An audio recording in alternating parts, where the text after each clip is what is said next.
غامدی۔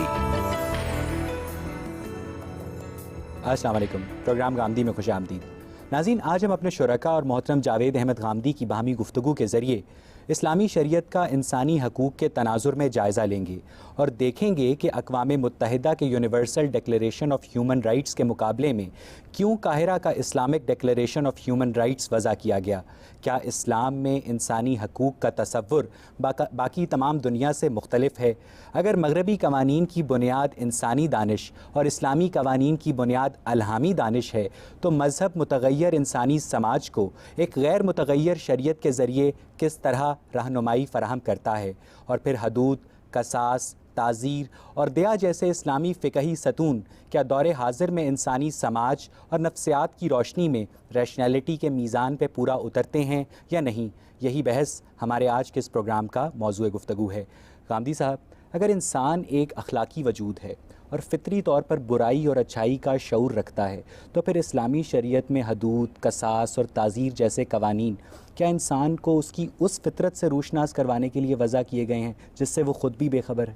انسان کی فطرت میں خیر و شر کا الہام کیا گیا ہے، یہ بات تو خود قرآن مجید نے بیان کر دی ہے۔ قرآن مجید نے یہ بتایا ہے کہ جس وقت اللہ تعالیٰ نے انسان کے نفس کا تسبیہ کیا، اسے نیک سک سے درست کیا، تو اس میں اس نے تقوی بھی الہام کر دیا اور فجور بھی الہام کر دیا۔ یعنی انسان کو یہ صلاحیت بخش دی کہ وہ چاہے تو اپنے ارادے کو غلط استعمال کر کے حدود سے تجاوز کر جائے، اور چاہے تو اپنے ارادے کو صحیح استعمال کرے اور حدود کے اندر رہ کر زندگی بسر کرے۔ یہ جو میں لفظ حدود بول رہا ہوں، اس کا مطلب کیا ہے؟ انسان کے پاس خواہشات ہیں، رغبات ہیں، جذبات ہیں، تعصبات ہیں۔ انسان ان سب چیزوں کے ساتھ مل کر بنا ہے، وہ محض عقل اور محض ارادہ نہیں ہے۔ اسی طرح جس طریقے سے ہم انسان کو اس دنیا میں دیکھتے ہیں، ذات خداوندی بھی انسان کو اس کی اصل فطرتی کے لحاظ سے دیکھتی ہے۔ چنانچہ انسان کا یہ ارادہ اور انسان کی یہ عقل اس پر حکومت کرے، یہ انسان کا اگر فلسفے کی نقطہ نگاہ سے دیکھیں تب بھی مقصود ہے، اور مذہب کے لحاظ سے دیکھیں تو تب بھی اس کا مقصود ہے۔ چنانچہ یہ بات کہ انسان اپنی عقل کو اپنے جذبات پر غالب رکھے، اپنے خواہشات پر غالب رکھے، جو فیصلے کرنے ہیں وہ فیصلے علم و عقل کی روشنی میں کرے، یہ انسانیت کی کل بھی ضرورت تھی، آج بھی ضرورت ہے اور ہمیشہ یہ ضرورت رہے گی۔ تو اللہ تعالیٰ نے جو الہام انسان کو کیا ہے، یا انبیاء علیہ السلام کے لیے جو ہدایات دی ہیں، وہ انسان کی فطرت کے لیے کوئی اجنبی چیز نہیں ہے، بلکہ انسانی فطرت کے تقاضوں ہی کو پورا کرنے کے لیے دی گئی ہیں۔ دنیا میں بھی آپ یہی کرتے ہیں۔ قانون سازی کس بنیاد پر کی جاتی ہے؟ انسانی فطرت کا جو حادثہ اخلاقی ہے، وہ جن چیزوں کے بارے میں صحیح اور غلط کا فتویٰ دیتا ہے، ان کو بنیاد بنا کر آپ قانون سازی کرتے ہیں، ورنہ دنیا میں کسی پارلیمنٹ کو، کسی ادارے کو، کسی حکومت کو، کسی مقننہ کو یہ حق حاصل نہیں ہے کہ وہ انسانوں کے لیے قانون سازی کرے۔ یعنی اچھائی اور برائی کا شعور فطری ہے۔ اچھائی اور برائی کا شعور فطری، فطرت کے اندر انسٹنکٹ بھی تو شامل ہوتی ہے نا، لیکن ہم انسٹنکٹس کو لیجسلیشن کی شکل میں نہیں سامنے لے کے آتے، تو پھر ہم ان انسٹنکٹس کو جو اچھائی اور برائی کی شکل میں اپنا ظہور کرتی ہیں کیوں سامنے لے کے آتے ہیں؟ اس کی وجہ یہ ہے کہ یہ انسان کی ضرورت ہے۔ انسان جب دنیا میں رہے گا تو ایک دوسرے کے ساتھ معاملہ کرے گا، جب ایک دوسرے کے ساتھ معاملہ کرے گا تو وہ حق تلفی پر مبنی بھی ہو سکتا ہے، وہ تعدی اور عدوان پر مبنی بھی ہو سکتا ہے، وہ زیادتی پر مبنی بھی ہو سکتا ہے، وہ ظلم پر مبنی بھی ہو سکتا ہے۔ اگر ظلم کوئی چیز نہیں ہے، عدل کوئی چیز نہیں ہے، انصاف کوئی چیز نہیں ہے، جھوٹ کوئی چیز نہیں ہے، سچ کوئی چیز نہیں ہے، بددیانتی اور دیانت کوئی چیز نہیں ہے، تو پھر تو ٹھیک ہے، آپ انسانوں کا ایک جنگل آباد کر لیجئے، اس میں جس کا جی چاہے بھیڑیے کی طرح جس کو چاہے اچک کر لے جائے۔ آپ نیچرل لا اور مورل لا میں فرق سمجھتے ہیں؟ یہ جو فطری قانون ہیں اور جو اخلاقی بنیادوں پر منحصر ہیں، ان کی ایک تو اساسات ہیں، وہ تو ہمیشہ سے انسان کے اندر بدیہت کی گئی ہیں، ایک ان کا سماجی ظہور ہوتا ہے، یہ وقت کے ساتھ تبدیل ہوتا رہتا ہے۔ یعنی فطری قانون اور اخلاقی قانون ایک دوسرے کو سپورٹ فراہم کرتے ہیں؟ یقیناً، یعنی انسان کو جس طرح بنایا گیا ہے اور جس کائنات میں رکھا گیا ہے، اخلاقی قانون اس سے بالکل ہم آہنگ ہے۔ اگر آپ اخلاقی قانون کو نظر انداز کر دیں تو پھر تو اس کے بعد صرف طبعی قوانین باقی رہ جائیں گے، پھر مجھے کوئی حق حاصل نہیں ہے کہ میں اپنی گفتگو میں، اپنی بات چیت میں، اپنے معاملات میں، اپنے کاروبار میں، منڈی میں، بازار میں، ریاست میں، حکومت میں کسی کے بارے میں یہ فتویٰ صادر کروں کہ وہ صحیح کر رہا ہے یا غلط کر رہا ہے۔ صحیح اور غلط یہ مذہب نے آ کے آپ کو نہیں بتایا، یہ انسان کی فطرت میں بدیہت ہے۔ مذہب تو آپ کی صرف یہ خدمت کرتا ہے کہ صحیح اور غلط کے معاملے میں جہاں تعین کی ضرورت ہوتی ہے وہاں وہ تعین کر دیتا ہے، جہاں آپ کوئی واضح بنیاد نہیں پا رہے ہوتے فیصلہ کرنے کی، اس کا فیصلہ سنا دیتا ہے، جہاں کوئی بڑا نزاع یا بڑا اختلاف واقع ہو رہا ہوتا ہے اس کو حل کر دیتا ہے۔ نائم صاحب بات یہ ہے کہ 1948 میں اقوام متحدہ نے اپنا ایک universal declaration of human rights pass کیا اور اس کے تقریباً 42 سال کے بعد مسلمانوں نے قاہرہ میں ایک Islamic declaration of human rights pass کیا.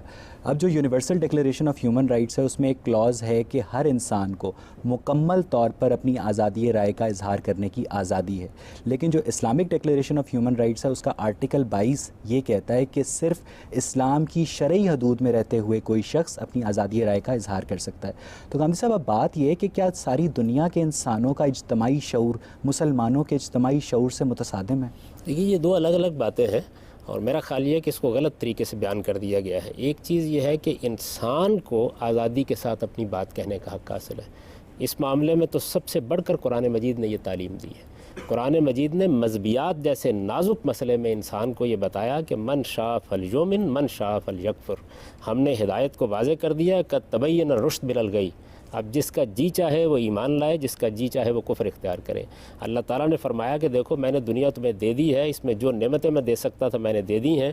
تمہارے اوپر میری غیر معمولی عنایت ہے, میں نے تمہیں زندگی دی ہے, زندگی کا مقصد عطا فرمایا ہے, اس زندگی کو ایک منزل دی ہے. لیکن اس سب کچھ کے باوجود تمہیں جو راستے دکھائے گئے ہیں اما شاکر و اما کفورا, تم چاہے تو خدا کے شکر گزار بندے بن کر رہو, چاہے تو خدا کے ناشکر بندے بن کر رہو. تو اللہ تعالیٰ نے جو آزادی انسان کو دی ہے یہ تو اس کی اسکیم کا عین تقاضا ہے. اللہ تعالیٰ نے قرآن مجید میں یہ بتایا کہ انسان دنیا میں بھیجا ہی اس لیے گیا ہے کہ اس کو ارادے اور اختیار کی آزادی دی جائے, اس کو زمین کا اقتدار بخشا گیا ہے. اس وجہ سے اقوام متحدہ کے ڈکلیریشن میں اس جس کا آپ نے حوالہ دیا ہے کوئی چیز قرآن و سنت کے خلاف نہیں ہے. یہ بات البتہ الگ ہے کہ جب ایک شخص اپنے آپ کو مسلمان ڈکلیئر کر دیتا ہے, وہ یہ کہتا ہے کہ میں ایمان لے آیا ہوں, پھر اس کی آزادی کے کچھ حدود ہیں, اس کو باہر نکلنے کا حق حاصل ہے, لیکن اندر رہ کر تو باہر ان حدود کے اندر ہی زندگی اس کو بسر کرنا ہوگی. یہ کیسے ہو سکتا ہے کہ ایک آدمی یہ کہے کہ میں خدا کو مانتا ہوں, میں خدا کے پیغمبر کو مانتا ہوں, میں قرآن کو مانتا ہوں, میں الہامی کتابوں کو مانتا ہوں, میں ان پر ایمان لا کے اب مسلمان کی حیثیت سے زندگی بسر کرنا چاہتا ہوں, اور پھر اس کے بعد وہ یہ کہے کہ میں اسلام کے خلاف جاؤں گا؟ یہ تو نہیں ہو سکتا. یہ چیز تو کنٹرڈکشن ان ٹرمز ہے.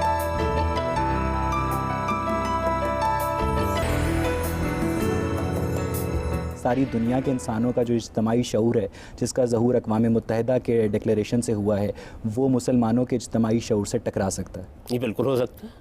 اس کی وجہ یہ ہے کہ دنیا کے اندر انسان نے اب تک جو کچھ حاصل کیا ہے اس میں کئی ڈکلیریشن اس سے پہلے ہو چکے ہیں. آپ یہ جانتے ہیں کہ پوسٹ ماڈرنزم میں سب بڑے مفکرین یہ بحث کر رہے ہیں کہ کیا دنیا کو اس طرح کے بیانیہ چیزوں کا پابند کرنا بھی چاہیے نہیں کرنا چاہیے, کوئی گرینڈ نیریٹیوز ہونے بھی چاہیے نہیں ہونے چاہیے.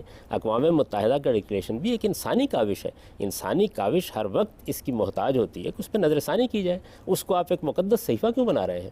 ایک جانب آپ اس بات کی آزادی چاہتے ہیں کہ آپ مسلمان ہوتے ہوئے قرآن مجید پر تنقید کریں, اور دوسری جانب آپ اقوام متحدہ کے ڈکلیریشن کے بارے میں یہ تصور دے رہے ہیں کہ اس کے بارے میں زبان نہیں کھولی جا سکتی. کیوں نہیں کھولی جا سکتی؟ انسانی کام ہے.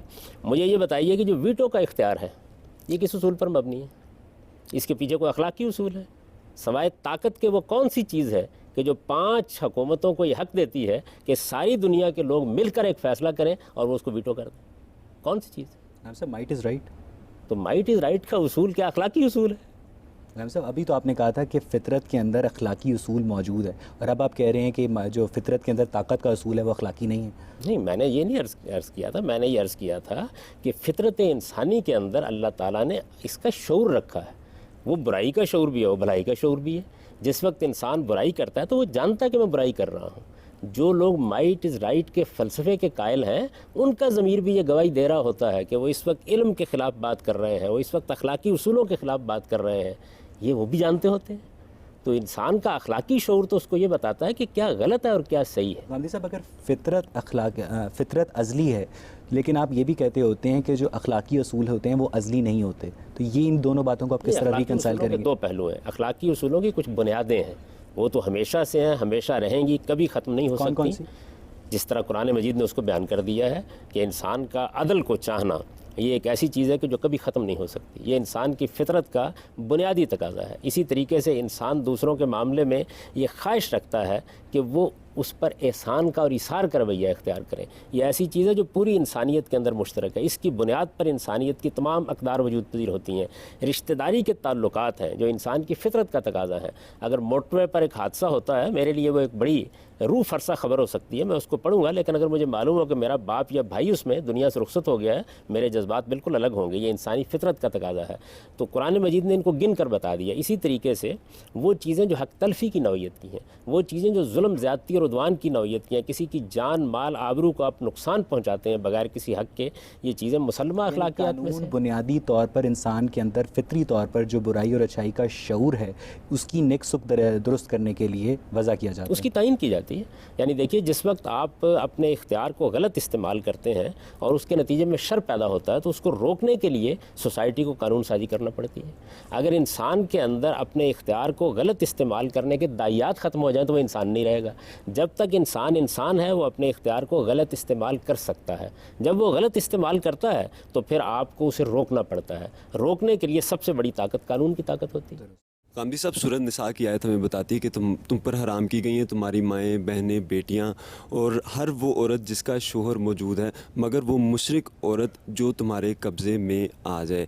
یہ آیت ہمیں یہ بتاتی ہے کہ اگر ایک مشرک عورت ہمارے قبضہ میں آ جائے تو محض اپنے عقیدے کی بنیاد پر کہ وہ مسلمان نہیں ہے، اس کا ماضی، اس کا گھر بار، شوہر، اس کی اولاد اور اس کی عزت اور حرمت صرف ایک مسلمان واریر کی جنسی خواہش کی تسکین پہ قربان کر دی جاتی ہے. تو غامدی صاحب، کیا یہ قانون غیر انسانی نہیں ہے؟ اس کا اسلامی قانون سے کوئی تعلق نہیں ہے. اس کے پس منظر کو سمجھ لیجئے. جس وقت رسالت میں آپ صلی اللہ علیہ وسلم کی بعثت ہوئی، اس وقت دنیا میں غلامی بالکل ایسے ہی رائج تھی جس طرح اس وقت سود رائج ہے. جس طرح سود اس وقت پوری معیشت پر چھایا ہوا ہے، اس وقت غلامی پوری معیشت پر چھائی ہوئی تھی. لوگوں کے ہاں دسیوں کی تعداد میں غلام ہوتے تھے. وہ کاروبار غلاموں کے ذریعے سے کرتے تھے، وہ تجارت غلاموں کے ذریعے سے کرتے تھے، ان کے کھیتوں میں غلام کام کرتے تھے. یہ صرف نوجوان ہی نہیں تھے، ان میں بوڑھے بھی تھے، ان میں بچے بھی تھے، یہ گھروں میں پڑے ہوئے تھے. یہ صورتحال اللہ کے پیغمبر کو درپیش ہوئی. قرآن مجید نے اس کا علاج کیا اور اس کو بتدریج ختم کرنے کے لیے قانون سازی کی. جب آپ کسی سماجی برائی کو ختم کرنا چاہتے ہیں تو آپ ایک دن میں ختم نہیں کر سکتے. اگر ایک ہی دن میں یہ اعلان کر دیا جاتا کہ کل سے غلامی کا خاتمہ ہو گیا ہے، تو اس کا نتیجہ یہ نکلتا کہ سینکڑوں اور ہزاروں کی تعداد میں لوگ کنگال ہو کر باہر پھر رہے ہوتے، ان کے پاس کوئی معیشت کا ذریعہ نہ ہوتا، لوگوں کو، عورتوں کو باہر پھینک دیا جاتا، اور اس کا نتیجہ یہ نکلتا کہ وہ سوائے کعبہ گری کے اور کوئی پیشہ نہ اختیار کر سکتی. تو قرآن مجید نے ایک تدریجی طریقہ اختیار کیا ان کو ختم کرنے کا. جب تک یہ ختم نہیں ہوا، جو قانون چل رہا تھا اس کو چھیڑا نہیں گیا. یہ بالکل ایسے ہی ہے جیسے اس وقت ہم یہ کہتے ہیں کہ اگر ہمیں سودی معیشت کو ختم کرنا ہے تو ہم اگلے دن بینک بند نہیں کر دیں گے، بلکہ کچھ وقت کے لیے ان معاملات کو ایسے ہی چلنے دیں گے یہاں تک کہ ہم آہستہ آہستہ تدریجی طور پر اس میں تبدیلی پیدا کر دیں. یہ چونکہ اس وقت کا موضوع نہیں ہے، ورنہ میں آپ کو تفصیل سے بتاتا کہ غلامی کو ختم کرنے کے لیے پھر کیا اقدامات کیے گئے، یہاں تک کہ سورہ محمد نے آہستہ آہستہ اس چیز کو وہاں پہنچا دیا کہ جس کے بعد یہ کہہ دیا گیا کہ اب جنگی قیدیوں کے معاملے میں دو ہی راستے باقی رہ گئے ہیں، اما منم و اما فدا. یا تو اب ان کو فدیہ دے کر رہا کر دیا جائے گا یا احسان کے طور پر رہا کر دیا جائے گا. اس طرح جنگوں میں پکڑے ہوئے لوگوں کو غلام بنانے کا دروازہ ہمیشہ کے لیے بند کر دیا گیا. تو جب تک یہ معاملات نہیں ہوئے اس وقت تک ظاہر ہے کہ وہی قانون چل رہا تھا جو عرب میں رائج تھا. لیکن غامدی صاحب، یہ جو آپ بات کر رہے ہیں قرآن میں اول تو اس کی نظری طور پہ دلیل نہیں ہے. اگر آپ احادیث سے بھی بات کریں، آپ سارے مسلم معاشرے کو دیکھیں تو اس میں ایسا کبھی نہیں ہوا کہ جنگی قیدیوں پہ احسان کیا گیا ہو. اور دوسرا یہ کہ میں نے جو آیت بتائی ہے یہ قرآن کا ایک قانون ہے جسے آپ آفاقی، کائناتی، یونیورسل کہتے ہیں. اور آپ دیکھیں کہ اگر یہ اصول آپ پہ اپلائی ہوتا ہے تو اگر آپ کی ایک مسلمان عورت کسی مشرک مرد کے قبضے میں آ جائے تو اس پہ بھی تو یہی اصول.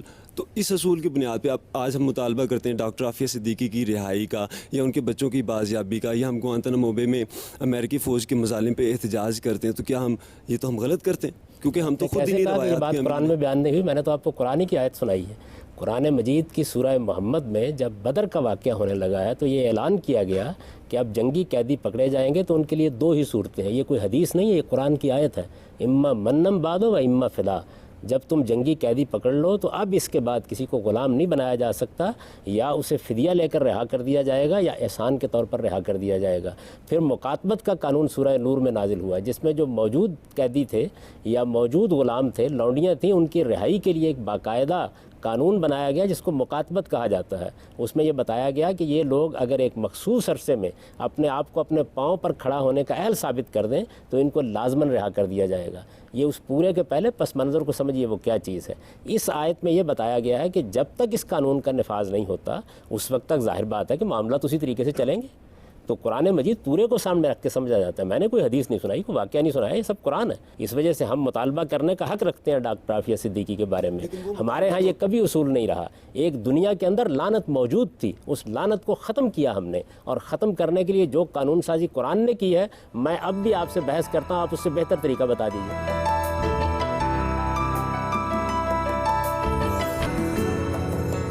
آپ کے گھروں میں جو لونڈیوں اور غلاموں کی کھیپ موجود ہے وہ تو ٹھیک ہے کہ ہم اس کو بتدریج آزاد کر دیں گے, لیکن ان کی بات کا مطلب یہ تھا کہ نئی جنگوں میں جو نئی لونڈیاں مسلمانوں کے قبضے میں آئیں گی ان کو بھی قبضے میں لینے میں کوئی پابندی عائد نہیں کی گئی. نہیں, یہ بات نہیں ہے.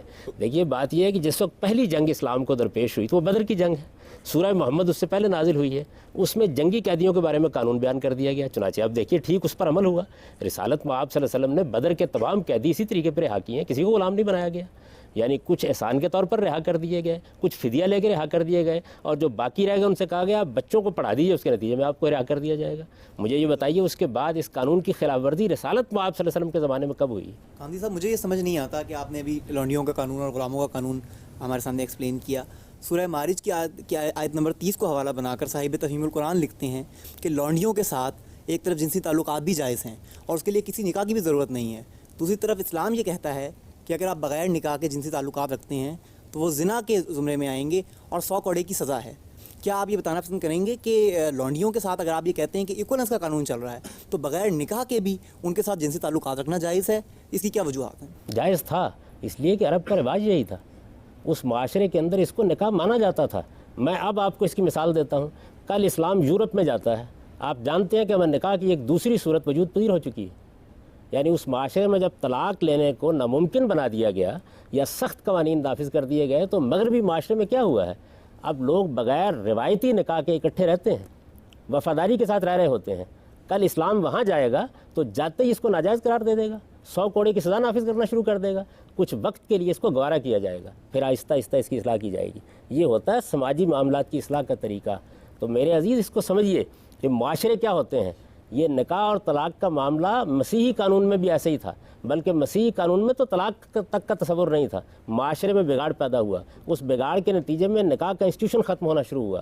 اس کے بعد یہ ایک نئی صورت وجود میں آ گئی ہے, اور یہ آپ گھر گھر دیکھیے وہاں موجود ہے. ایک لڑکا اور ایک لڑکی اطمینان کے ساتھ زندگی بسر کر رہے ہوتے ہیں اور 4 سال 5 سال 6 سال اکٹھے رہتے ہیں, ان کی اولاد بھی ہو جاتی ہے. اس کے بعد اطمینان سے ایک دوسرے کو خدا حافظ کہہ کے تو چلے جاتے ہیں. یہ جو صورتحال ہوگی جب آپ وہاں جائیں گے, دیکھیے ایک چیز ہے کہ آپ ایک چیز کو صحیح اور غلط کہیں, ایک چیز یہ ہے کہ قانونی طور پر اس کو ختم کرنے کے لیے کیا طریقہ اختیار کریں. یہ دو الگ الگ چیزیں ہیں. ہر آدمی بیٹھ کے گفتگو کر دے گا جہیز ایک لعنت ہے, نہیں ہونا چاہیے. لیکن آپ اپنی بیٹی کو جب بیانے لگتے ہیں تو آپ کو جہیز دینا پڑے گا. کیوں دینا پڑے گا؟ اس لیے کہ اس نے اسی سوسائٹی میں جانا ہے, اس معاشرے کے اندر جا کے اس نے ان عورتوں کے ساتھ معاملہ کرنا ہے جو اس کو بالکل ذلیل کر کے رکھ دیں گی. تو آپ کیا کریں گے, ایک جانب آپ اس کی اصلاح کا عمل شروع کریں گے اور دوسری جانب ایک چیز کو گوارا کرتے چلے جائیں گے. یہی طریقہ صحیح ہوتا ہے. تو یہ جو آپ نے آیات پڑھی ہیں یہ بتا رہی ہیں کہ اس وقت تک یہ تعلق قانونی رہے گا جب تک یہ لعنت ختم نہیں ہو جاتی. لونڈیوں کے نکاح میں لیے بغیر ہی آپ ان کو مزید آپ اس کی بات کر رہے ہیں. آپ کے یہ علم میں ہونا چاہیے کہ اگر میں آج طوائفوں کا کوئی اڈا ختم کرنا شروع کروں اور آپ لوگوں کو دعوت دوں کہ نکاح میں لے لیں گے. وہ اخلاقی لحاظ سے انتہائی پستی میں گری ہوئی خاتون تھیں, ان کو گھروں کے بیویاں بنا کے رکھنا ممکن ہی نہیں تھا. آپ ان کا پہلے مطالعہ کریں صورتحال کیا تھی. اس وقت کتنے لوگ پیش کریں گے اپنے آپ کو. میں اگر آج چاہوں کہ یہاں جتنے بدکاری کے اڈے ختم کر دوں اور ان خواتین کو یہ کہوں کہ ان کو نکاح میں لے لیجئے, کون لینے کے لیے تیار ہوگا؟ یہ آسان نہیں تھا. اصل میں سماجی معاملات میں جب خرابی پیدا ہوتی ہے تو یہ خواہشات سے دور نہیں ہوتی, اس کو دور کرنے کے لیے بڑے غیر معمولی حکیمانہ اقدامات کرنے پڑتے ہیں. عامر صاحب بات یہ ہے کہ لونڈیوں سے تعلق کو یکسر اس لیے نہیں ختم کیا گیا شریعت میں کہ یہ عرب کا رواج تھا, یہ آپ نے کہا, لیکن عامر صاحب بت پرستی کو یکسر ختم کر دیا گیا, وہ بھی عرب کا رواج تھا. ایک عرب کے رواج کو آپ یکسر ختم کر رہے ہیں اور ایک عرب کے رواج کو آپ بتدریج ختم کر رہے ہیں, کیوں؟ اور اس بات کا فیصلہ کون کرے گا کہ اب وہ وقت آ گیا ہے جو قرآن کا منشا تھا اور اب یہ پرماننٹلی ختم ہو چکے؟ بہت اچھا سوال آپ نے کیا. دیکھیے بت پرستی کو ختم کرنے کرنے کے لیے تو مجھے صرف کہنا ہے کہ کل سے بت پرستی نہیں ہوگی، اس سے کوئی سماجی مسئلہ پیدا نہیں ہوتا. یہاں تو سماجی مسئلے پیدا ہو جاتے ہیں، یعنی عورتیں ہیں، مرد ہیں، ان کو نکال کے کہاں پھینک دوں. تو دو طرح کی چیزیں ہوتی ہیں. ایک چیزیں وہ ہیں کہ جن کے بارے میں آپ کو نظریہ تبدیل کرنا ہے. میں یورپ کو اسلام کی دعوت دوں گا تو ان سے کہوں گا آپ کو توحید کو ماننا ہے، یہ تو بڑی آسان بات ہے.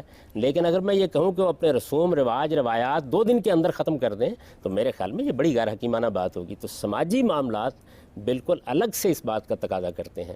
جہاں تک آپ کی اس بات کا تعلق ہے کہ کون یہ فیصلہ کرے گا، یہ فیصلہ تو دیکھیے اس تدریج سے ہو گیا. جب آپ نے آنے کا راستہ بند کر دیا تو اب نیا غلام اور نئی لونڈی تو بنے گی نہیں.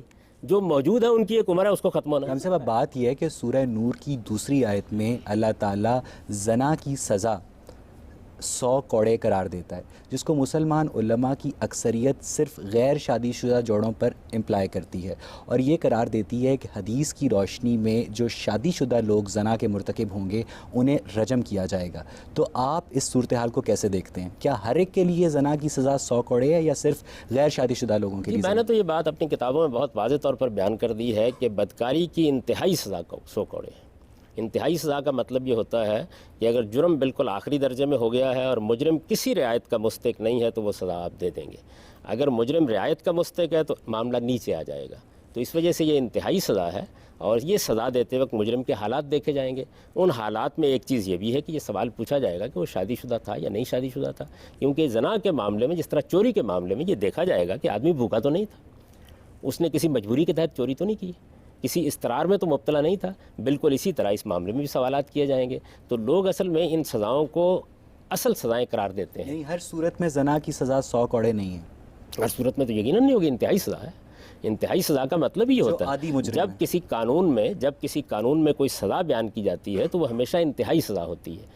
یعنی اگر آپ یہ کہتے ہیں چوری کی سزا 7 سال ہے تو اس کا مطلب یہ ہے کہ جج یہ دیکھے گا کہ اگر چوری اس طرح کے حالات میں ہوئی ہے، مجرم کسی رعایت کا مستحق نہیں رہا تو وہی سزا دے دے گا، ورنہ نیچے آ جائے گا. تو قرآن مجید نے بھی دونوں طریقے اختیار کیے ہیں. بعض صورتوں میں اس نے یہ کیا ہے کہ سزائیں اوپر اور نیچے کی دونوں بیان کر دی ہیں، جس طرح کہ مثال کے طور پر فساد فی الارض کی سزائیں بیان کی گئی ہیں. اور بعض صورتوں میں انتہائی سزا بیان کر دی ہے اور اس سے نیچے کے معاملات کو انسانی معاشروں پر چھوڑ دیا. رجم کی کیا شرعی حیثیت ہے؟ قرآن مجید میں ایک آیت ہے سورہ مائدہ میں جس نے یہ بیان کیا گیا ہے کہ وہ لوگ جو قانون کو اپنے ہاتھ میں لے کر لوگوں کی جان مال آبرو کے درپے ہو کے فساد پیدا کر ڈالیں، ان کے لیے 4 سزا. جس طریقے سے آپ یہ دیکھتے ہیں کہ قتل اب دہشت گردی بنتا چلا جا رہا ہے، معصوم بچوں کے پرخچے اڑ جاتے ہیں، انتہائی درندگی کے ساتھ بعض اوقات بم چلا دیے جاتے ہیں. تو یہ بھی قتل ہے، لیکن قتل نے دہشت گردی کی صورت اختیار کر لی ہے. اسی طرح زنا بالجبر اور عصمت دری کی صورت اختیار کر لیتا ہے. بالکل اسی طریقے سے جس طریقے سے چوری ڈاکے کی صورت اختیار کر لیتی ہے. تو یہ جو صورتیں ہیں اس کو قرآن نے ایک لفظ میں ادا کر دیا ہے کہ یہ زمین میں فساد پیدا کرنا ہے. اس طرح کے مجرموں کے لیے 4 سزائیں بیان ہوئی ہیں. ان میں سے پہلی سزا یہ ہے کہ ان کو عبرتناک طریقے سے قتل کر دیا جائے. دوسری سزا یہ ہے کہ ان کو عبرتناک طریقے سے سولی دے دی جائے. تیسری سزا یہ ہے کہ ان کے ہاتھ پاؤں مخالف سمتوں میں کاٹ دیے جائیں. چوتھی سزا یہ ہے کہ ان کو علاقہ بدر کر دیا جائے. قرآن نے یہ کہا ہے کہ ان میں سے جو سزا بھی حالات کے لحاظ سے موزوں ہو وہ دی جا سکتی ہے. سخت ترین سزا بھی بیان کر دی ہے، نرم ترین سزا بھی بیان کر دی ہے. اس میں جو یہ تقتیل کی سزا ہے، عبرتناک طریقے سے قتل کر دیا جائے، اس کی قدیم زمانے میں ایک صورت رجم بھی تھی. رسالت میں آپ صلی اللہ علیہ وسلم نے زنا بالجبر کے بعد مجرموں کو اور بعض عادی مجرموں کو یہ سزا اس آیت کے تحت دی ہے. اس کا سورہ نور کی آیت سے کوئی تعلق نہیں.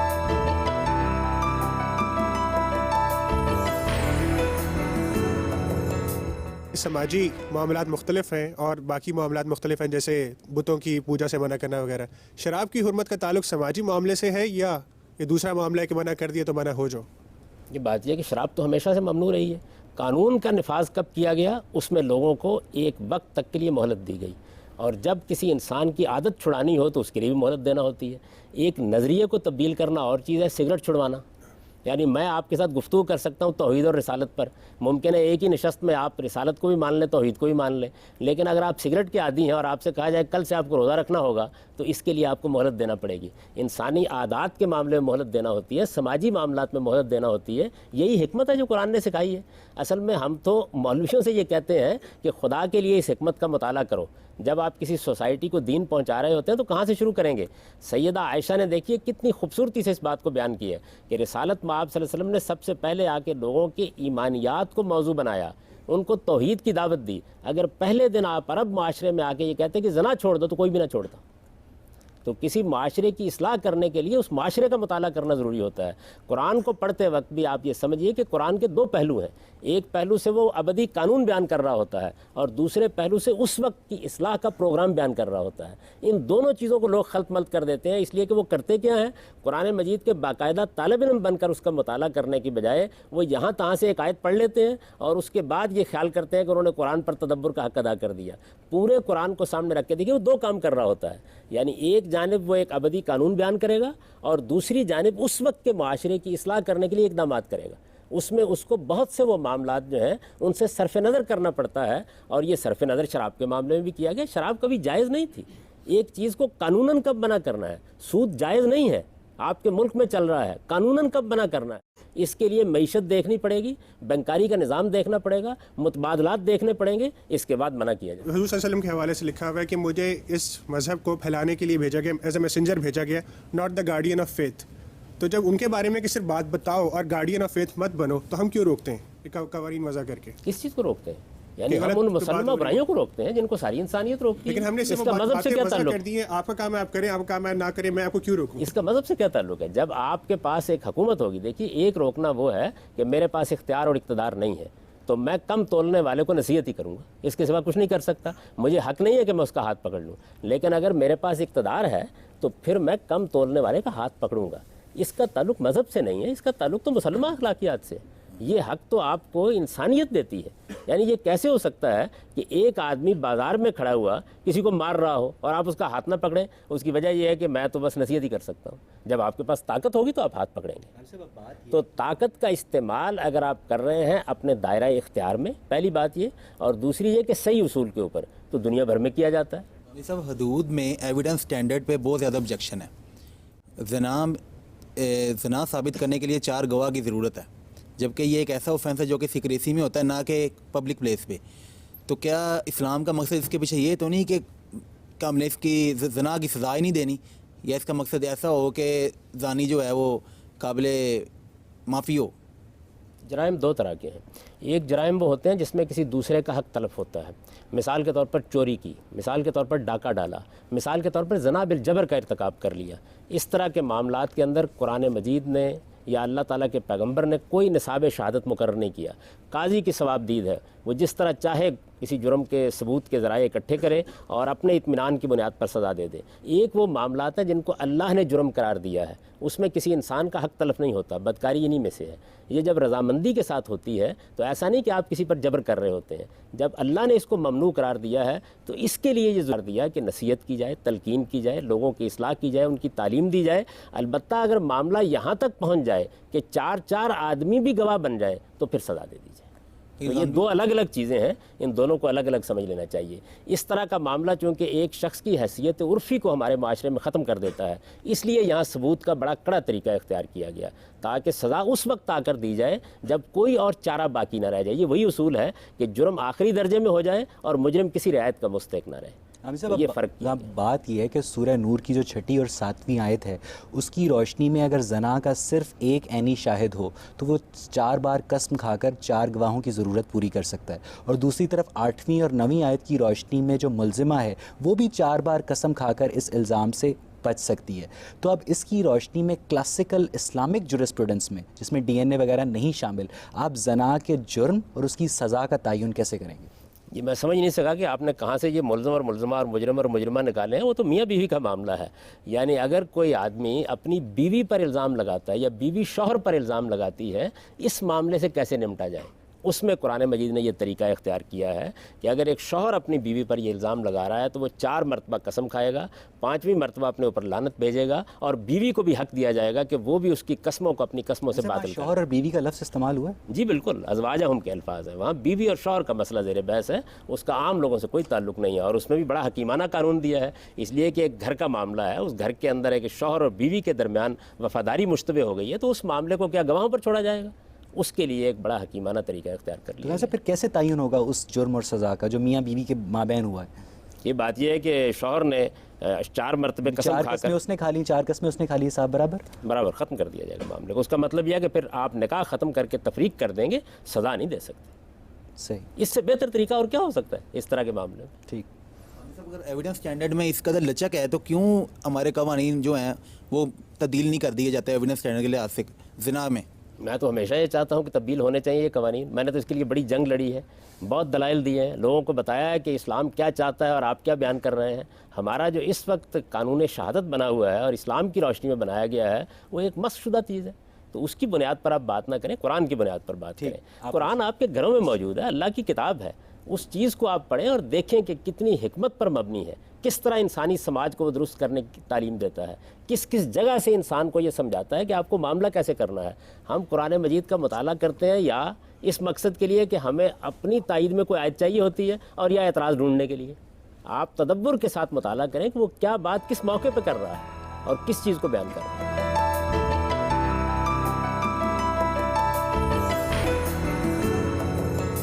مجرم اگر کسی رعایت کا مستحق نہیں ہے لیکن اس کے پاس کوئی نہ کوئی لاجک یا اس کی کوئی ریزن تو ہوگی جرم کرنے کی, تو جو اسلام ایکسٹریم سزائیں بتاتا ہے اس کے علاوہ بھی تو کوئی ان کی اصلاح کے لیے بھی تو کوئی تھوڑی گرانٹ ہونی چاہیے. فار ایگزامپل ضروری تو نہیں کہ ایک قتل کرے اس کو آگے سے قتل ہی کر دیا جائے. کیا ہم اسے کچھ دیر قید کر کے اس کی اصلاح نہیں کر سکتے؟ دیکھیے بات یہ آپ نے جو فرمایا کہ اس کے پاس کوئی لاجک ہوگی, تو اسی کو تو میں کہہ رہا ہوں کہ جب وہ پیش کرے گا تو عدالت دیکھے گی, اگر وہ عذر قابل قبول ہے تو سزا نہیں دے گی. سیدنا عمر رضی اللہ عنہ کے زمانے میں آپ جانتے ہیں کہ جب قحط پڑ گیا تو انہوں نے کہا کہ اب چونکہ لوگوں کے حالات ایسے ہو گئے ہیں میں اس سزا کا نفاذ نہیں کر رہا. تو گرد و پیش کے حالات بھی دیکھے جائیں گے, سماجی معاملات بھی دیکھے جائیں گے. عدالت اس نتیجے پر پہنچ گئی کہ نہیں, اس مجرم کے لیے اب اصلاح کی گنجائش ختم ہو گئی ہے, تو پھر سزا دی جائے گی اس کو. اصلاح کی جو ہے چیز وہ کیسے کسی کے لیے ختم ہو سکتی ہے؟ اصلاح تو کسی بھی ٹائم ہو سکتی ہے. دیکھیے بات یہ ہے کہ اصلاح تو کسی وقت بھی ہو سکتی ہے, اس میں کوئی شک نہیں. پھر تو کسی قسم کی سزا بھی نہیں دینی چاہیے. اس کی وجہ یہ ہے کہ پھر اصلاح تو کسی وقت بھی ہو سکتی ہے. آدمی کی اطمینان کے ساتھ انہیں کہنا چاہیے کہ چلیے آپ جائیے. آپ مجھے یہ بتائیے کہ ایک بڑا واقعہ ہوا ہمارے ساتھ, طالبان کی طرف سے یہ بات کہی گئی کہ ہم یہاں پہ اپنی حکومت قائم کر کے بیٹھے ہوئے اور ہم نے کچھ لوگوں کو پناہ دے رکھی ہوئی ہے. امریکہ میں ایک واقعہ ہو گیا, اس کے بعد امریکہ نے فیصلہ کیا کہ وہ یہاں اقدام کرے گا, یعنی کچھ مراحل سے گزرنے کے بعد اس میں پھر ماہرین نفسیات وہاں بھیجے گئے, اصلاح کرنے کے لیے اصلاح خانے بنائے گئے. یعنی کچھ وقت ایسے آ جاتے ہیں, میں اس وقت یہ نہیں کہہ رہا کہ انہوں نے درست کیا یا غلط کیا, جس وقت آپ کو اقدام کرنا پڑتا ہے. آپ کے یہاں اس وقت ملک کے اندر جو صورتحال پیدا ہوئی ہے وہ لوگ کے جو دہشت گردی کا ارتکاب کرتے ہیں, جو معصوم لوگوں کو مار ڈالتے ہیں, اگر اس طرح کا مجرم کبھی آپ کی گرفت میں آ جائے, اس ماں کے جذبات ذرا مجھے بتائیے جس کو آپ اصلاح کی اس وقت تلقین کرنے کے لیے بیٹھیں گے, جس کے بچے کے پرخچے اڑا دیے گئے ہیں.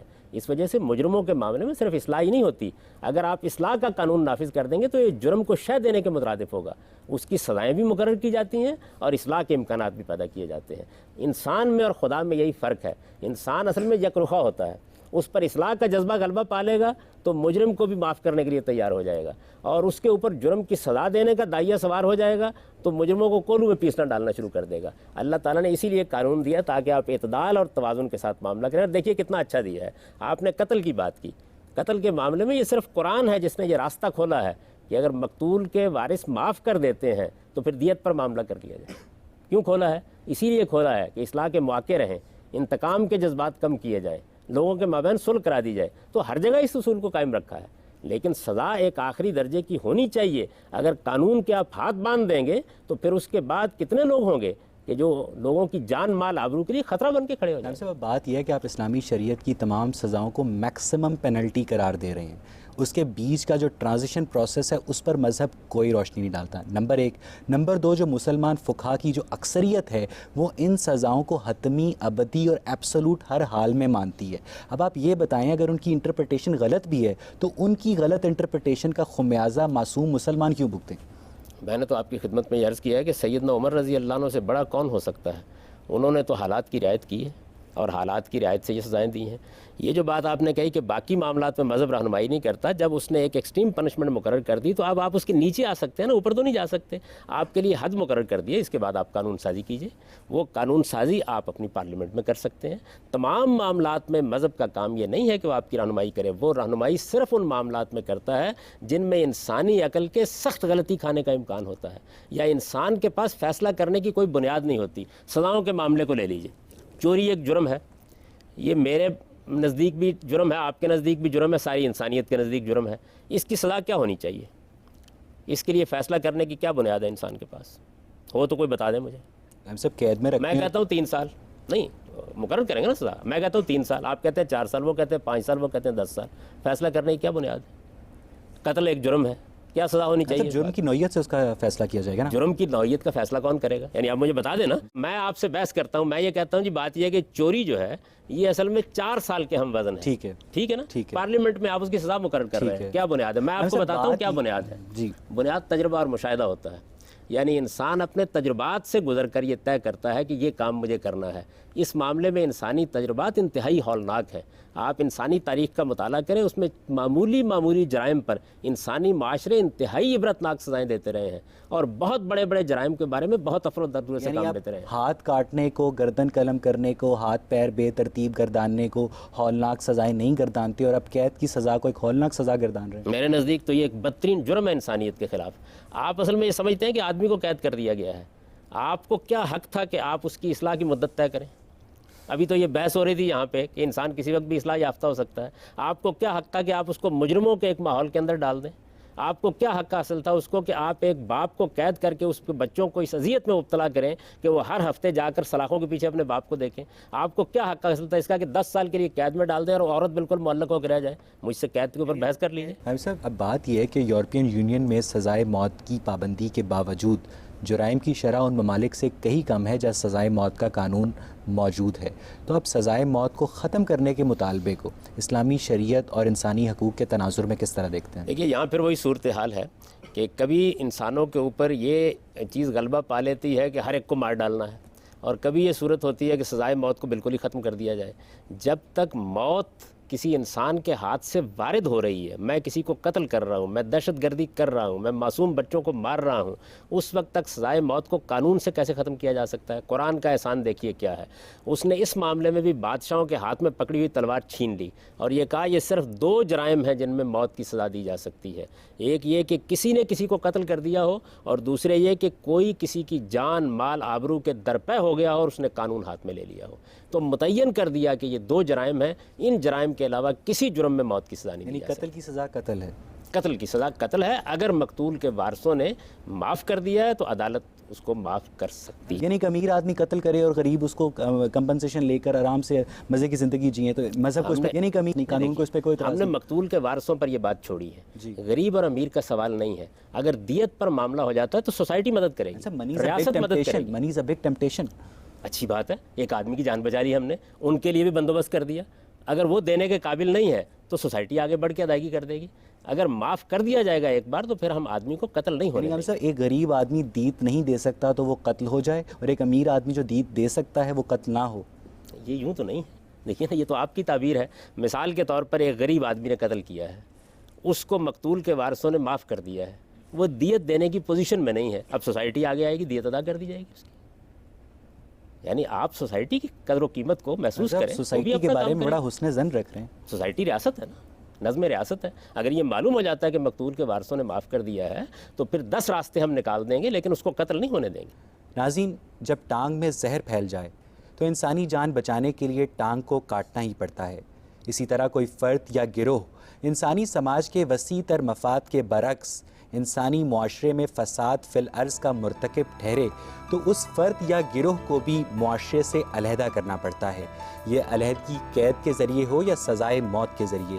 یہ نقطہ مغربی اور اسلامی سماج میں باعث تفریق ہے, مگر راستے سے قطع نظر منزل دونوں کی ایک ہے. مگر اسلامی شریعت کے بنیادی قوانین کی اسپرٹ کو محفوظ رکھتے ہوئے کیا انسانی سماج کو درپیش مسائل کا حل نظریاتی اختلافات سے بالاتر ہو کے مشترکہ طور پہ تلاش کیا جا سکتا ہے؟ اس سوال کا جواب ہم اگلے پروگرام میں ڈھونڈنے کی کوشش کریں گے. تب تک کے لیے مجھے اور پروگرام غامدی کی پوری ٹیم کو اجازت دیجیے. خدا حافظ. غامدی. السلام علیکم. پروگرام غامدی میں خوش آمدید. ناظرین, پچھلے پروگرام میں ہم نے اپنے شرکاء اور محترم جاوید احمد غامدی کی باہمی گفتگو کے ذریعے اسلامی قوانین کے انسانی سماج پر اثرات کا جائزہ لینا شروع کیا تھا. آج ہم اسی گفتگو کو مزید آگے بڑھائیں گے اور دیکھیں گے کہ مذہبی قوانین کا 21ویں صدی کے معاشرے پر اطلاق کون کون سے معاملات میں ایک تنقیدی شعور میں سوالات کو جنم دیتا ہے. کیا قانون کا ادارہ صرف امیروں کو غریبوں کے عطاب سے محفوظ رکھنے کے لیے بنایا گیا ہے؟ اگر انسان کا ہر عمل لوح تقدیر میں پہلے سے ہی محفوظ ہے تو کیا تقدیر کا تصور جورسپروڈنس کے تصور سے متصادم ہے؟ ایک ریاست میں بسنے والے مسلم اور غیر مسلم شہریوں پہ شرعی اور سیکولر قوانین کا اطلاق کیا ایک جدید قومی ریاست کے فیبرک کو متاثر نہیں کرتا؟ ان تمام سوالوں کے جوابات ہم آج کے پروگرام میں ڈھونڈنے کی کوشش کریں گے. پوچھو یار. ہاں جی، میں نے آپ سے یہ پوچھنا تھا کہ آپ یہ کہہ رہے ہیں کہ تجربے کی بنیاد پر آپ ایک فیصلہ کریں گے کہ اس بندے نے یہ گناہ کیا، اس سے کم سزا اس کو یہ ملے گی. آپ کا تجربہ الگ ہے، میرا الگ ہے، آپ کا فہم الگ ہے، میرا الگ ہے، آپ کا فقہ الگ ہے، میرا الگ ہے.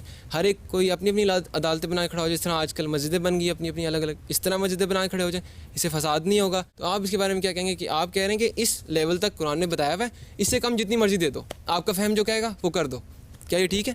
دیکھیے بات یہ ہے کہ انسانی فہم کو جب آزادی دی جائے گی تو میں اپنی ذات کے لیے اپنا فیصلہ کر سکتا ہوں، آپ اپنی ذات کے لیے اپنا فیصلہ کریں گے. جب کوئی قانون بنانا ہوگا تو پارلیمنٹ میں زیر بحث آئے گا اور وہاں اکثریت کی رائے فیصلہ کن ہوگا. قانون میں قانون بنائے گی پارلیمنٹ کو ہم بنائیں گے. اگر ہمارا فہم ہی غلط ہے تو پارلیمنٹ کیسے صحیح کام کرے گی؟ پھر وہ اجتماعی فہم کی صورت اختیار کر لیتا ہے اور اکثریت کا فیصلہ نافذ ہو جاتا میں ہے. اگر اجتماعی فہم کو نہ مانوں تو پھر آپ کیا کہیں گے؟ آپ پھر کسی حکومت اور قانونی کو نہیں مانیں گے، پھر تو انارکی کی آپ تعلیم دیں گے. دیکھیے ہم اگر ٹریفک کے لاز بناتے ہیں، اپنی سوچ کے لوگوں کو مانوں گا ضرور کہ میری یہ سوچ ہے، مجھے یہ لوگ فالو کرتے ہیں، میرا اپنا ہی قانون ہو جائے گا. آپ کا سوال واضح ہو گیا. اگر مجھے آپ جواب دینے کی اجازت دے دیں. دیکھیے بات یہ ہے کہ ایک وہ معاملات ہیں جن میں مجھے اپنے لیے کوئی فیصلہ کرنا ہے، ایک وہ معاملات ہیں جنہیں مجھے سوسائٹی کے لیے فیصلہ کرنا ہے. سوسائٹی کے لیے فیصلہ کرنے کا طریقہ قرآن نے یہ بتایا کہ امرہم شورا بینہم، یعنی لوگوں کے مابین رائے ہموار کی جائے گی. آپ اپنا نقطہ نظر بیان کریں گے، آپ قائل کیجئے لوگوں کو. اکثریت کی رائے قانون بن جائے گی. قانون بن جانے کا مطلب کیا ہے؟ آپ کو اس سے اختلاف کا حق ہے، آپ اس کی خلاف ورزی نہیں کر سکتے. خلاف ورزی اگر آپ کریں گے تو پھر انارکی پھیل جائے گی. پھر تو ہو سکتا ہے میں یہ کہوں جی کہ میں سرخ بتی پر رکنے کے لیے تیار نہیں ہوں. تو جو قانون بنائے جاتے ہیں وہ اس اصول پر بنائے جاتے ہیں کہ امرہم شورا بینہم. قرآن نے دو اصول الگ الگ دے دیے. ایک اصول یہ دیا کہ خدا کا قانون کیا ہے، اور دوسرے یہ کہ اگر آپ کو فیصلہ کرنا ہے تو پھر وہ رائے عامہ کی بنیاد پر ہوگا اور اس میں اکثریت کی رائے فیصلہ کن قرار پائے گا. عابد صاحب، اب بات یہ ہے کہ اگر انسان کا ہر عمل لوح تقدیر میں پہلے سے ہی محفوظ ہے تو کیا تقدیر کا تصور جورسپروڈنس کے تصور سے متصادم نہیں ہے؟ کیونکہ اس صورت میں اگر ہر جرم پہلے سے ہی لوح تقدیر میں لکھا گیا ہے تو اس کی سزا دینا پھر بنتا نہیں ہے. ہم سے یہ آپ نے تقدیر کا مسئلہ چھیڑ دیا. اس کا اس سے کوئی تعلق ہی نہیں ہے، نہ اس طرح کی کوئی بات قرآن نے کہی ہے. یہ اللہ کا علم ہے جو ہر چیز کو پہلے سے جانتا ہے اور اس کو جاننا چاہیے، اس لیے کہ وہ کائنات کا خالق ہے. یہ کیسے ہو سکتا ہے کہ مخلوق ایک کام کر دے اور بعد میں اس کے علم میں آئے، دروازہ کھٹکھٹا کے فرشتے کہیں کہ جناب یہ حادثہ ہو گیا؟ وہ پہلے سے ان چیزوں کو جانتا ہے. یہ ایک الگ چیز ہے. اس نے آپ کے اندر کوئی ایسی مشین نہیں لگا دی جو آپ سے جرم کراتی ہے. جرم کرانے کے لیے یہ ضروری ہے کہ آپ اپنے ارادے کو غلط استعمال کریں. تو آپ کو اس بات کا اختیار دیا گیا ہے، آپ چاہیں تو اپنا ارادہ صحیح استعمال کریں، چاہیں تو غلط استعمال اللہ کریں. میاں کو پتا تھا کہ جان ایف کینیڈی کو کون قتل کرے گا؟ اللہ تعالیٰ کو تو علم ہونا چاہیے. یعنی گاندھی صاحب، اللہ میاں کو پھر یہ بھی پتا تھا کہ جان ایف کینیڈی کا قتل ہوگا. آپ اللہ تعالیٰ کے علم کو دنیا سے متعلق کیوں کرتے ہیں؟ اللہ کا علم ہے، آپ کو اس نے اختیار دیا، آپ کو آزادی دی ہے، آپ اپنے اختیار کو استعمال کرتے ہیں. وہ یہ بھی جانتا تھا کہ اس کا قتل ہوگا اور یہ بھی جانتا تھا کہ انسان اپنے ارادے کو غلط استعمال کر کے قتل کرے گا. پوری بات جانتا تھا. وہ یہ بھی جانتا تھا کہ آج آپ کو 10 روپے ملیں گے، اور یہ بھی جانتا تھا کہ آپ دکان کرنے کے لیے نکلیں گے تو ملیں گے ورنہ نہیں ملیں گے. یعنی تقدیر کا تصور اور جورسپروڈنس کا تصور آپس میں متصادم نہیں ہے. کوئی تعلق نہیں ہے. اس کی وجہ یہ ہے کہ جورسپروڈنس جو ہے میرے اخلاقی احساس پر بنی ہوئی ہے. یہ تو مذہب نہ ہو تب بھی بنے گی. یعنی جن جگہوں پر مذہب موجود نہیں ہے، کیا وہاں عدالتیں بند ہو گئی ہیں؟ وہاں جرائم کی سزائیں دینا ختم کر دیا گیا ہے. آپ اپنے گرد و پیش کے ماحول میں کیا جزا و سزا کے تصور سے عاری ہو گئے ہیں؟ آپ جو ادارے بناتے ہیں ان کے اندر پنش نہیں کرتے کسی آدمی کو. جزا و سزا انسان کی فطرت میں موجود ہے. مذہب تو صرف آپ کی یہ خدمت کرتا ہے کہ اس جزا و سزا کے معاملے میں جہاں آپ کے پاس فیصلہ کرنے کی کوئی عقلی بنیاد نہیں ہوتی، وہاں خدا اپنا فیصلہ سنا دیتا ہے تاکہ نزاعت سے آپ بالا ہو جائیں. ٹھیک، پوچھو یار. جرائم کی سزائیں متعین کی جا چکی ہیں اور مطلب امپلیمنٹیشن بھی ہو رہی ہے. 1400 سال پہلے سے لے کے ابھی تک جیلیں بھی ہماری دیکھیں بھری پڑی ہیں، مگر یہ جرائم دن بدن بڑھتے جا رہے ہیں کم ہونے کی بجائے. تو یہ چونکہ سزائیں اصلاح کے لیے ہیں، تو آپ کیا سمجھتے ہیں کہ یہ یا تو چینج کر دینی چاہیے، سزائیں کوئی بدل دی جائیں، کوئی اس طرح کا نظام آئے؟ کیونکہ مطلب سزائیں اور لوگ تو دن بدن جرائم کی طرف راغب ہو رہے ہیں جا کے کم ہو. تو آپ اس کے بارے میں کیا دیکھتے ہیں؟ سزائیں اصلاح کے لیے نہیں ہوتی کبھی بھی. یعنی اس اصول کو تبدیل کر لیجئے. سزا اصل میں مجرموں کے لیے کسی کو عبرت بنا دینے کے لیے ہوتی ہے. اصلاح کرنے کے لیے تعلیم کا، تلقین کا، خاندانی نظام کی حفاظت کا طریقہ اختیار کیا جاتا ہے. انسان کی اگر آپ اصلاح کرنا چاہتے ہیں تو اس کے ادارے بالکل الگ ہیں. اصلاح کبھی اس ذریعے سے نہیں ہوتی. اسی وجہ سے دیکھیے چوری کی سزا جہاں قرآن نے بیان کی ہے تو وہاں اس کی وجہ بیان کی ہے. بتایا جزاءم بما کسبا نکالم من اللہ، یہ اس کے اس جرم کی پاداش ہے، اس کی سزا ہے، اور اس کے ساتھ اللہ اس کو عبرت بنا دینا چاہتا ہے تاکہ آئندہ چوری کا ارتکاب کرنے والوں کو کان ہو جائیں. تو سزا کا مقصد یہ نہیں ہوتا. اصلاح کبھی سزاؤں سے نہیں ہوتی، نہ سزائیں اصلاح کرنے کے لیے ہوتی ہیں. یہ تو اصل میں جب مجرم آخری درجے پر پہنچ جاتے ہیں تو وہاں قانون پھر حرکت میں آتا ہے. قانون سے اصلاح جو معاشرے کرتے ہیں وہ ہمیشہ ناکام ہوتے ہیں. اصلاح تعلیم سے ہوتی ہے، تربیت سے ہوتی ہے، اداروں کو مستحکم کرنے سے ہوتی ہے، اعلیٰ روایات قائم کرنے سے ہوتی ہے. وہ ادارے جو قدرت نے قائم کیے ہیں جیسے خاندان کا ادارہ ہے اس کو محکم رکھنے سے ہوتی ہے.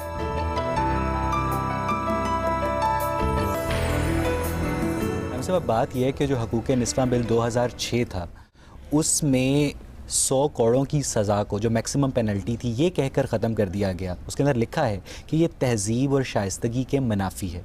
صاحب بات یہ ہے کہ ایک طرف تو اسلامی بنیادوں پر قانون سازی کی جا رہی ہے اور دوسری طرف اسلام ہی کی تجویز کردہ میکسیمم سزاؤں کو تہذیب اور شائستگی کے منافی قرار دیا جا رہا ہے. کیوں؟ یہ بات یہ ہے کہ وہ سزا ابھی بھی موجود ہے، نافذ ہے آپ کے ہاں، اس میں کسی قسم کی کوئی تبدیلی نہیں کی گئی.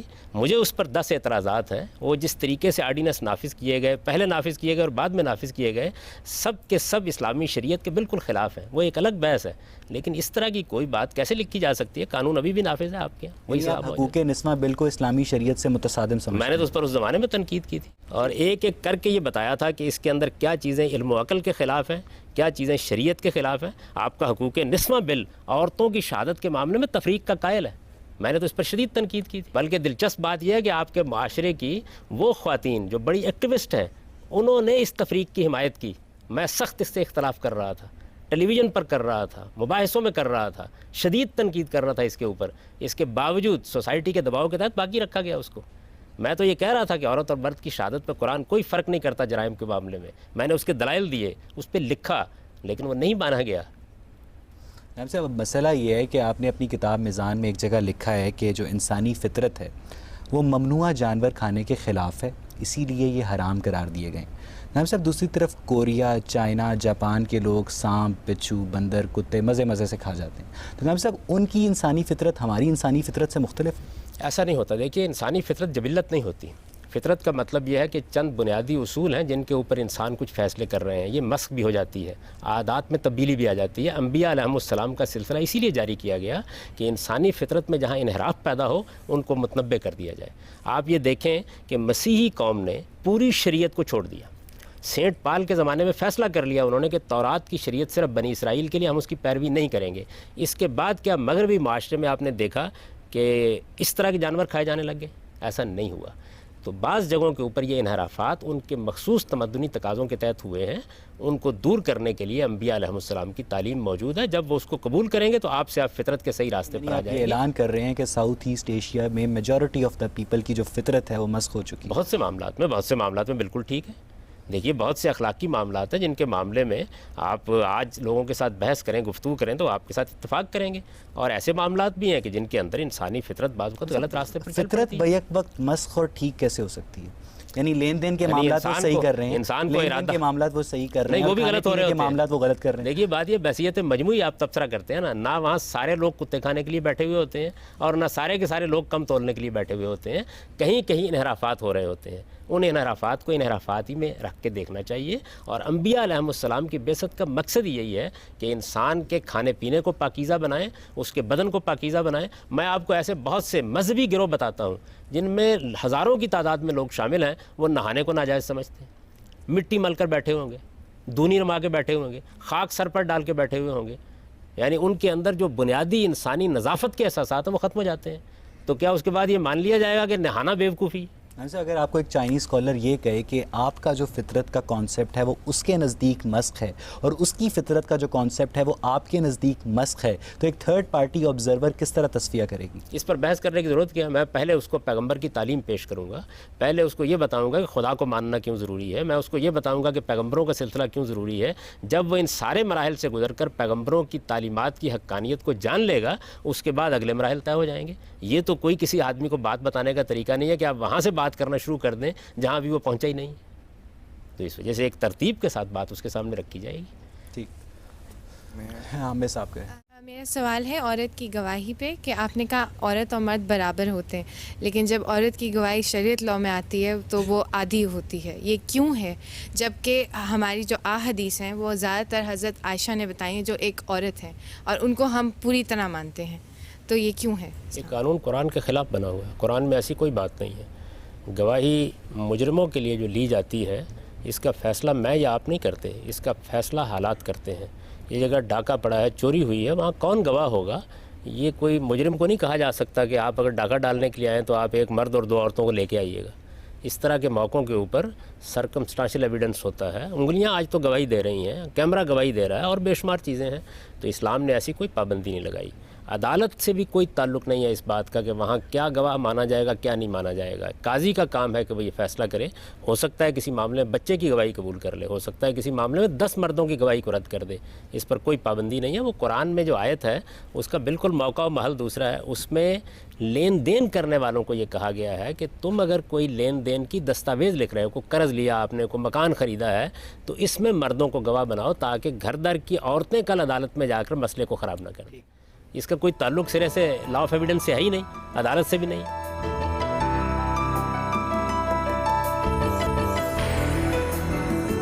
سر آپ نے کسی چیز کے متعلق فیصلہ کرنے کے بارے میں یہ کہا تھا کہ اکثریت کی رائے مانی جاتی ہے، لیکن ہمیں قرآن کی روشنی سے ہی پتہ لگتا ہے کہ تم میں سے اکثریت نافرمان ہے۔ اللہ کہتا ہے تم میں سے اکثریت نافرمان ہے، تو اس طرح تو خدا کا جو خدا چاہتا ہے وہ تو ہم نہیں اچیو کر سکتے نا، مطلب یہ صرف ہماری اکثریت جو ہوگی وہ اس کو مان لے گی۔ یہ عزیزم 2 بالکل الگ الگ باتیں ہیں۔ ایک چیز یہ ہے کہ اکثریت کسی مذہب کے بارے میں، خدا کی ہدایت کے بارے میں کیا فیصلہ کرتی ہے، اور ایک چیز یہ ہے کہ مسلمان کسی علاقے میں موجود ہیں، انہوں نے اللہ کو مانا، اللہ کے پیغمبر کو مانا، اب انہوں نے ایک نظم اجتماعی بنانا ہے، اس میں ان کی پارلیمنٹ وجود میں آئی ہے، اس میں فیصلے کس بنیاد پر ہوں گے؟ تو قرآن نے 2 باتوں کو الگ الگ بیان کیا ہے۔ اس کے بارے میں جو اصول بیان کیا ہے وہ سورہ شورى میں ہے، امرہم شورى بینہم، لوگوں سے رائے لی جائے گی، لوگ فیصلہ کریں گے ان کا حکمران کس کو ہونا ہے، لوگ فیصلہ کریں گے قانون کی تعبیر کیا کرنی ہے، اس میں اگر کوئی اختلاف ہو جائے گا تو اکثریت کی رائے فیصلہ کن ہو جائے گی۔ تو دونوں چیزیں بالکل الگ الگ ہیں۔ اس کا تعلق اس سے ہے کہ زیادہ تر لوگوں کا رویہ اخلاقی معاملات میں کیا ہوگا، عقائد کے معاملے میں کیا ہوگا، وہ خدا کو ماننے، آخرت کی تیاری کرنے کے بارے میں کیا رائے اختیار کریں گے، وہ ایک الگ چیز ہے۔ جن لوگوں نے مان لیا، وہ 10 تھے، وہ 20 تھے، وہ 50 تھے، وہ 100 تھے، ان کے باہمی معاملات کیسے چلیں گے، اس کو بیان کیا قرآن۔ یہ انسانوں کے معاملات ہوئے نا، پھر یہ خدا کا جو اس پہ احکام ہے وہ اس پہ نافذ نہیں ہوتے۔ خدا کے احکام کی تعبیر ہوگی، خدا کے احکام کی تعبیر ہوگی۔ مثال کے طور پر میں نے اسی مجلس کے اندر قرآن مجید کی بعض آیات میں اپنی انٹرپریشن پیش کی، آپ کے کچھ علماء دوسری انٹرپریشن پیش کر رہے ہوں گے۔ اب قانون بنانا ہے، فیصلہ کس بنیاد پہ ہوگا؟ اکثریت کی رائے فیصلہ کن ہو جائے گی۔ مجھے یہ حق حاصل ہے کہ میں جو فیصلہ ہو جائے اس کو مانتے ہوئے اس سے اختلاف کا اظہار کروں، رائے عامہ کو ہموار کروں۔ ہو سکتا ہے آج پارلیمنٹ کی اکثریت میری رائے کو مان لے، ہو سکتا ہے کل کسی دوسرے کی رائے کو مان لے۔ سر ابھی آپ نے اپنی گفتگو کے آغاز میں کہا کہ اچھائی اور برائی کا شعور جو ہے وہ فطری ہے، پھر اور جب ہم آگے بڑھے تو پھر بات یہاں پہ پہنچی کہ جزا اور سزا کا بھی جو ہے یہ فطری ہے۔ جب سارا کچھ ہماری فطرت میں ہم ڈالتے ہیں تو اس کا مطلب یہ ہے کہ یہ خیر اور شر کی جو قدریں ہیں وہ انیٹ ہیں، ٹھیک ہے، وہ اس کا مطلب یہ کہ وہ ریلیٹیو ہیں، وہ ایبسولوٹ نہیں ہیں۔ جو ایبسولوٹ نہیں ہیں تو پھر ہم قوانین کس اصول پہ وضع کریں گے؟ اس میں بھی آپ نے بھائی کی کوشچن کا آپ نے آنسر دیا کہ ایک شورا مقرر کیا جائے گا۔ اب وہ شورا کو کون مقرر کرے گا؟ مطلب یہاں پہ پھر ابھی ان کی کویشچن کے آنسر میں آپ نے جو بات کی کہ قرآن نے ٹھیک اکثریت کو کہا ہے، مجھے نہیں نظر آتا کہ کہیں اسلام میں جمہوریت کا کوئی ایسے تصور ہے۔ مطلب ہمیں شروع سے ایک پیغمبر دیا گیا ہے، ہم نے اس کو فالو کرنا ہے۔ یہ نہیں کہا گیا کہ میں بھی اٹھ کے پیغمبر کو مشورہ دے سکتی ہوں، یہ بھی دے سکتی ہیں۔ پیغمبر سے یہ کہا گیا کہ آپ سنیں، یہ نہیں کہا گیا کہ آپ مانیں بھی۔ تو اس کا کیا سر؟ آپ نے دونوں چیزوں کو ملا دیا۔ ایک ہمارا رویہ ہے کسی کو پیغمبر مان کے اس کے ساتھ، ایک ہمارا رویہ ہے باہمی معاملات میں۔ جو معاملات اللہ نے اللہ کے پیغمبر نے بتا دیے ہیں ان میں جب ہم اللہ کو مانتے ہیں, اللہ کے پیغمبر کو مانتے ہیں, ہم سر تسلیم کم کرتے ہیں. لیکن جن معاملات میں ہمیں آزادی دی گئی ہے وہاں ہم نے رائے قائم کرنی ہے. مثال کے طور پر اب ٹریفک کے قوانین اس زمانے میں بنے ہیں. قدیم زمانے میں میرا گڑھ یہاں سے جا رہا ہے, آپ کا گھوڑا وہاں سے آ رہا ہے, کوئی فرق نہیں پڑتا تھا. جب نئی نئی گاڑیاں ایجاد ہو گئیں تو معلوم ہوا کہ اب اگر انسانوں کو ایسے ہی چلنے کی اجازت دی گئی تو اس کے نتیجے میں حادثات ہوں گے. چنانچہ ایک ٹریفک کے قانون بنانے کے لیے لوگ بیٹھے.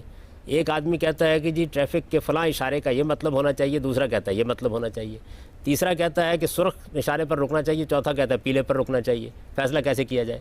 تو یہ دنیا الگ ہے, وہ دنیا الگ ہے. مسلمان کی حیثیت سے ہمیں اللہ اور رسول کی پیروی کرنی ہوتی ہے, لیکن جن معاملات میں اللہ اور رسول نے کوئی قانون سازی نہیں کی وہاں ہم اجتہاد کرتے ہیں. اجتہاد فرد کرے گا اور قانون سازی کے لیے پارلیمنٹ میں لوگ بیٹھیں گے اور اکثریت کی رائے نافذ ہو جائے گی. رسالت مآب صلی اللہ علیہ وسلم کے بارے میں تمام کتابوں میں یہ بات لکھی ہوئی ہے کہ آپ نے وہ معاملات جن کا تعلق نبوت سے نہیں تھا ان معاملات میں ہمیشہ جمہور کی رائے کی پیروی کی. رسالت مآب صلی اللہ علیہ وسلم کے بعد صحابہ کرام نے اسی اصول پر فیصلے کیے, خلفائے راشدین نے اسی اصول پر فیصلے. یہ جمہور ہمارا لفظ ہے, آپ اکثر و بیشتر علماء سے سنیں گے یہ جمہور کی رائے ہے. اس کا مطلب یہ ہے کہ اکثریت علماء کی یہ رائے رکھتی ہے. اجماع ہمارا تصور ہے, اس کا مطلب ہے اتفاق رائے سے لوگوں نے یہ بات طے کر لی ہے, اس لیے اس کو ماننا ضروری ہے. تو یہ سارے اصول جتنے ہمارے ہم موجود ہیں, اسلام کا علم بہتر کیجئے تاکہ آپ دونوں چیزوں کو الگ الگ سمجھ سکیں. پیغمبر کے معاملے میں تو ہم سرنڈر کرتے ہیں اس لیے کہ اس کو خدا کا پیغمبر مانتے ہیں. یہ پیغمبر ماننے کا عمل ہم نے پہلے کر لیا ہے. جب ہم نے مان لیا کہ یہ خدا کی طرف سے بات کر رہے ہیں تو ان کی بات مانتے ہیں, لیکن ان کی بات کی آج انٹرپریشن کرنی ہوتی ہے. یہ انٹرپریشن میں اپنے لیے کر لوں گا, آپ اپنے لیے کر لیں گے. اگر سوسائٹی کے لیے قانون بنانا ہو تو وہاں سب کی رائے لی جائے گی اور پھر اکثریت کی رائے قانون بن جائے گی. اس کا مطلب یہ نہیں ہے کہ حق اور باطل کا فیصلہ ہو جائے گا, نہیں, وہ قانون بن جائے گا. مجھے اس سے اختلاف کا حق ہے, میں رائے عامہ کو ہموار کروں گا, ہو سکتا ہے کل میری رائے کے مطابق قانون بن جائے. سر اب بات یہ ہے کہ جو کلاسیکل مسلم جیورسٹس ہیں وہ حاکم وقت کے خلاف بغاوت کو حدود لاز میں شامل کرتے ہیں. تو غام صاحب کیا یہ مذہب اور شریعت کا سیاسی استعمال ہے؟ یہ دیکھیے بات یہ ہے کہ بغاوت کے معاملے میں چونکہ کوئی قانون قرآن مجید نے بیان نہیں کیا تھا, اس وجہ سے حالات کی بنیاد پر اس میں آراء مختلف ہوتی رہیں. پہلے زمانے میں بہت سی بغاوتیں ہوئیں. خلفائے راشدین کے بعد بنو امیہ کے خلاف جو بغاوتیں ریکارڈ پر ہیں وہ کوئی 250 سے زیادہ ہیں. اتنی زیادہ بغاوتیں جب ناکام ہو گئیں تو پھر ہمارے جیورسٹ نے یہ فیصلہ دیا کہ اس کے نتیجے میں صالحین دنیا سے ختم ہو رہے ہیں اور بار بار انارکی پیدا ہوتی ہے, تو بغاوت کا طریقہ اختیار نہ کیا جائے بلکہ تنقید کر کے اصلاح کرنے کا طریقہ اختیار کیا جائے. یہ بالکل ایک مصلحت پر مبنی چیز ہے, حالات کے ساتھ اس میں تبدیلی ہو سکتی ہے. قرآن مجید نے اس کو موضوع نہیں بنایا. اصولی بات یہ کر دی ہے کہ کسی معاملے میں بھی اگر آپ کو اپنی کوئی رائے دینی ہے تو اپنی رائے دیجئے, لیکن دوسروں پر اپنی رائے ٹھونسنے کی کوشش نہ کیجئے. اور اگر کسی نظام کے اوپر لوگوں کا اتفاق ہو جاتا ہے تو کوئی شخص اس نظام کو برباد کرنے کی کوشش. قرآن مجید قتل کے لیے 5 شرائط بیان کرتا ہے, ان میں بغاوت بھی شامل ہے. جو 5 جرائم بیان کیے گئے جی نہیں, ان میں بغاوت شامل نہیں ہے, ان کے اندر فساد پھیلا شامل ہے. تو اس کو ہم بغاوت کے ساتھ انٹرپریٹ کر کے اس کو بھی بغاوت کو بھی بعض موقعوں پر ایسے ہو سکتا ہے کہ بغاوت فساد پھیلانے کی صورت اختیار کر لے, تو ظاہر ہے کہ یہ فیصلہ جو ہے یہ قانون اور عدالت میں ہو جاتا ہے. بعض موقعوں کے اوپر بغاوت کو آپ فساد فی الارض کے ذیل میں لا سکتے ہیں, بعض موقعوں پر نہیں لا سکتے. مسلم سلاطین کے پاس شریعت ایز اے ٹول آ گیا اپنی پبلک کو کنٹرول کرنے کے لیے. جہاں تک حکمرانوں کا تعلق ہوتا ہے وہ ہر چیز کو استعمال کرتے ہیں. انہوں نے فلسفے کو استعمال کیا, انہوں نے حکمت کو استعمال کیا, وہ جدید دور میں بعض افکار کو استعمال کر رہے ہیں, وہ مذہب کو بھی غلط استعمال کر سکتے ہیں. لیکن جو چیز انسانوں کی رہنمائی کے لیے دی گئی ہے اس سے رہنمائی پانے کے لیے آپ کی نیت اور آپ کے ارادے کا صحیح ہونا ضروری ہے, اور اس کے لیے لوگوں کو توجہ دلانی چاہیے. استعمال تو کسی بھی چیز کو غلط کیا جا سکتا ہے. اسلام نے نکاح کا قانون بنایا, طلاق کا قانون بھی بنایا. طلاق کا قانون اس لیے بنایا تاکہ اگر میاں بیوی نہ رہ سکیں تو آزادی کی راہ کھل جائے.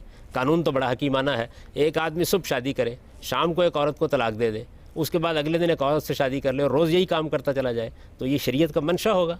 یہ قانون سے کھیلنا ہے, تو قانون سے کھیل تو کوئی بھی سکتا ہے.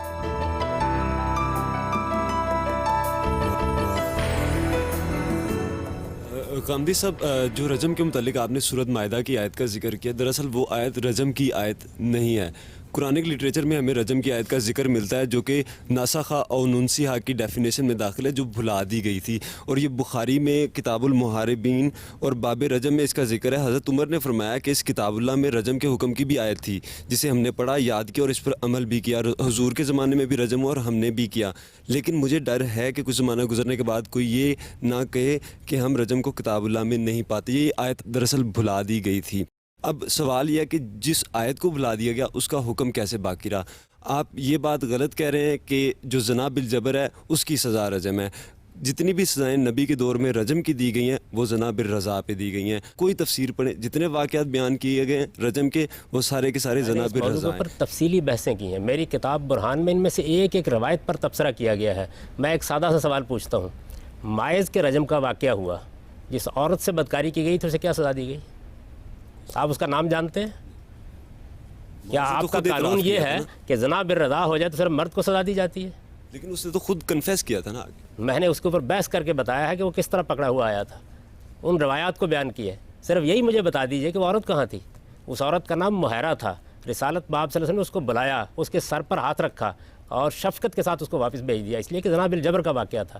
جب ماعز کا رجم ہوا ہے تو اس کے بعد حضور نے خطبہ دیا اسی دن، اور یہ کہا ہے کہ ہمارے ہاں ایسے لوگ رہے ہیں کہ جو جب ہم غزووں کے لیے نکل جاتے تھے اور جو الفاظ استعمال کیے میں ان کا ترجمہ نہیں کر سکتا اس کا، اتنے سخت الفاظ ہیں. اب آئندہ کسی نے اگر یہ جرت کی تو میں اسی طرح رجم کر دوں گا. ایک بات. دوسرے یہ کہ آپ نے سورہ مائدہ کی اس آیت کو اس کو آپ نے سنا نہیں ہے. میں نے یہ عرض کیا کہ اس میں یہ بیان کیا گیا ہے کہ وہ لوگ جو فساد فی الارض کا ارتکاب کریں انہیں عبرت ناک طریقے سے قتل کیا جائے گا.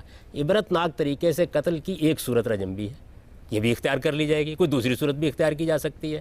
اس میں میرا عام علماء سے اختلاف ہے. میں اپنا اختلاف بیان کر چکا ہوں، اس پر تفصیلی چیزیں لکھ چکا ہوں. آج راہ کرم اس کو بھی پڑھ لیجیے، اس کے بعد آپ زیادہ بہتر بحث کر سکیں گے مجھ سے. غامدی صاحب، یہ تو ساری چیزیں آتی ہیں ہیومن رائٹس میں، لیکن میرا جو کویشچن ہے وہ ہیومن رائٹس میں ان تمام سوالوں سے ذرا ہٹ کر ہے.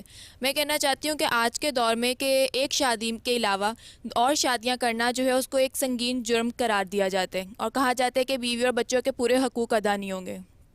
تو آپ شریعت کے لحاظ سے 4 شادیوں کو کس طرح سے جسٹیفائی کریں گے؟ دیکھیے، پہلے تو یہ سمجھ لیجئے کہ ایک سے زیادہ شادی کرنا شریعت کا موضوع ہی نہیں ہے. شریعت نے اس معاملے میں کوئی پابندی نہیں لگائی. اللہ تعالیٰ نے قرآن مجید میں یہ بتا دیا کہ اچھا گھر ایک میاں اور ایک بیوی سے بنتا ہے، اس لیے کہ آدم کے لیے ایک حوا اللہ تعالیٰ نے پیدا کی. اس کے بعد انسان اپنی ضرورتوں کے تحت ایک سے زیادہ شادی کرتے ہیں، پابندی نہیں لگائی. آپ قانون سازی کریں، پابندی لگا دیں، شریعت کو کوئی اعتراض نہیں ہے. آپ کی لگائی ہوئی پابندی غلط ثابت ہو جائے گی، کل اٹھا دی جائے گی. اللہ نے پابندی اس لیے نہیں لگائی کہ وہ لگا دیتا تو ہمیشہ کے لیے لگ جاتی. پابندی نہیں لگائی گئی. جس آیت کا آپ حوالہ دے رہی ہیں اس میں سرے سے تعدد ازواج موضوع بحث ہی نہیں. وہ تو بالکل ایک دوسرے موقع کی آیت ہے. احد کے موقع کے اوپر جب بہت سے لوگ شہید ہو گئے، ان کی عورتیں بیوہ ہو گئیں، تو قرآن نے اپیل کی کہ اگر تم ان کے یتیم بچوں کے سر پر ہاتھ نہیں رکھ سکتے، ان کے ساتھ انصاف نہیں کر سکتے، تو ان کی ماؤں سے 1-1 2-2 3-3 4 سے شادی کر لو. لیکن اگر انصاف نہیں کر سکتے تو ایک ہی سے کرو. یہ ایک موقع کی اپیل تھی، جیسے زلزلہ آئے تو اپیل کی جاتی ہے کہ لوگ آگے بڑھیں اور یہ کام کر لیں. یہ تعدد ازواج کا مسئلہ ہی نہیں ہے.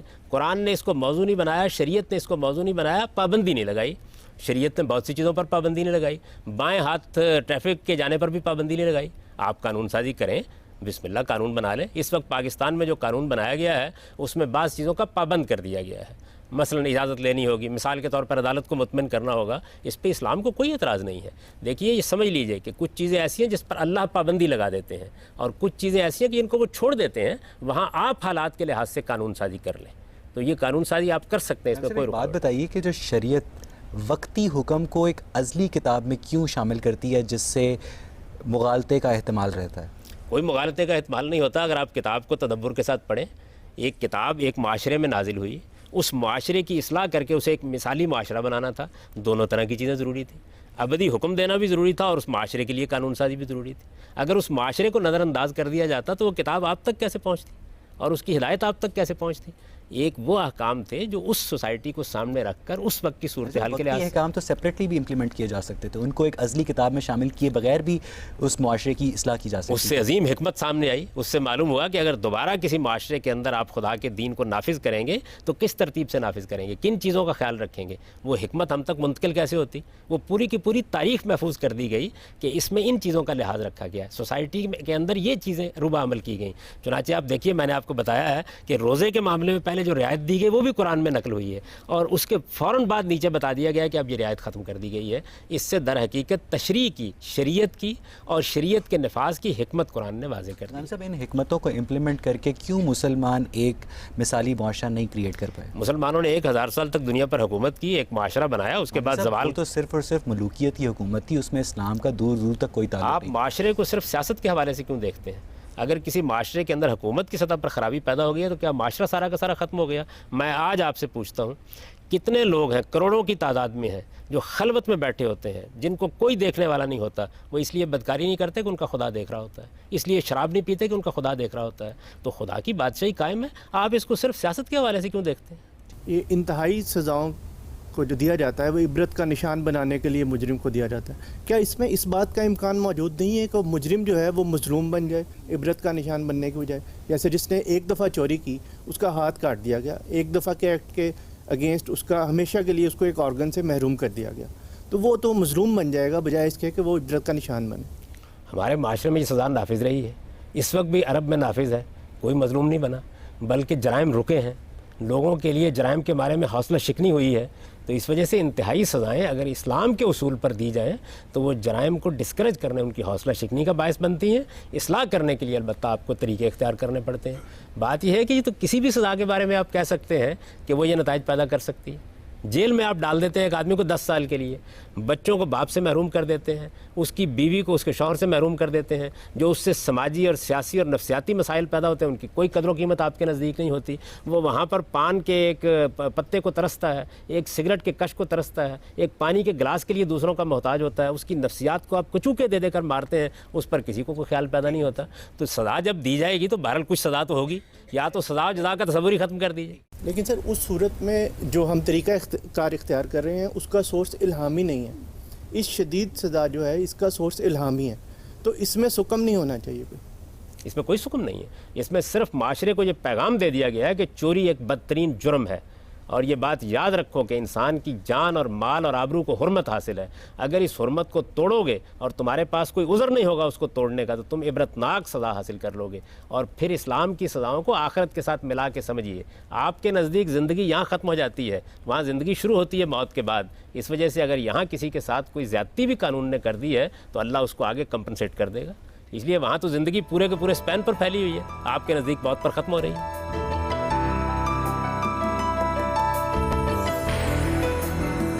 غامدی صاحب، ایک طرف تو آپ یہ کہتے ہیں کہ ہمارے علماء سے آپ اختلاف رکھتے ہیں اور اس کو آپ نے کتابوں میں بھی لکھا ہے، دوسری طرف ہم نے مشاورت سے پاکستان میں قوانین نافذ کیے اور بنائے. میں ایک مثال دیتا ہوں، حقوق انسان بل ہے 2006 میں آیا، اس میں آپ کی مشاورت بھی شامل تھی.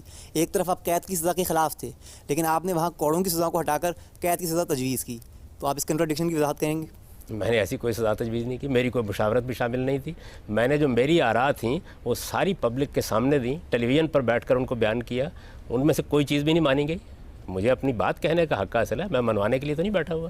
میں نے تو اس کے فوراً بعد جب وہ قانون نافذ ہو گیا تو پھر اس کے بعد 1.5 گھنٹہ تک ایک چینل پر بیٹھ کر ایک شک کو لے کر اس پر تنقید کی اور بتایا اس میں کیا غلطی ہے. تو آپ کوئی قانون نافذ کرنا چاہتے ہیں کیجئے، اکثریت کی رائے کی بنیاد پر کریں، آپ کی پارلیمنٹ قانون سازی کرے. مجھے اس سے اختلاف کا حق ہے، میں اس کی مخالفت نہیں کروں گا، اس سے اختلاف کروں گا، اپنے دلائل دوں گا یہاں تک کہ کل پارلیمنٹ میری رائے کی قائل ہو جائے. تو ان دونوں چیزوں میں توازن پیدا کیجیے. ایک چیز یہ ہے کہ جب کوئی قانون اکثریت کی بنیاد پر بن جائے گا تو نافذ ہو جائے گا. اگر میں غلطی کروں گا تو میری پیٹھ پر بھی وہ تازیانہ برسے گا، لیکن میں اس سے اختلاف کا حق رکھتا ہوں اور اختلاف میں دلائل کے ساتھ کروں گا، رائے عامہ کو ہموار کروں گا. میری آزادی رائے پر آپ کو کوئی قدغن لگانے کا حق حاصل نہیں ہے.